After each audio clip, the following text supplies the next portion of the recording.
आणि आता दिवसभरातल्या मोठ्या टॉप 9 बातम्या।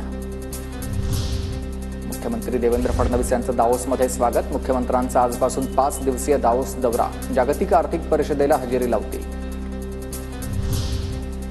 प्रयागराजमध्ये महाकुंभ मेळ्यामध्ये भीषण अग्नितांडव। शास्त्री पूल परिसरातल्या सेक्टर 5 मधली घटना आहे। तंबू आणि साहित्य जळून खाक। अग्निशमन दलाकडून परिसर सील, आग नियंत्रणात। बुलढाणा जिल्ह्यातील दाभाडीमध्ये जीवघेणा दरोडा। दरोडेखोरांकडून डॉक्टरच्या पत्नीची हत्या। पोलिसांकडून दरोडेखोरांचा शोध सुरू आहे।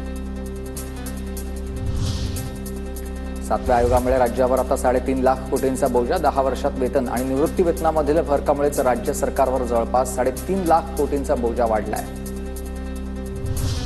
अर्थसंकल्पीय अधिवेशन बॅगा खरेदीवरून वादाच्या भोवऱ्यात सापडण्याची शक्यता आहे। पेनड्राईव्हच्या काळामध्ये 82 लाखांच्या बॅगा खरेदीचा निर्णय झालाय।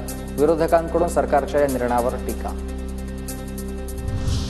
मनीएज घोटाळा प्रकरणी 4 भूखंड 8 सदनिकांवर टाच। आर्थिक गुन्हे शाखेची कारवाई। कोट्यवधी रुपयांचा घोटाळा झाल्याचा अंदाज आहे।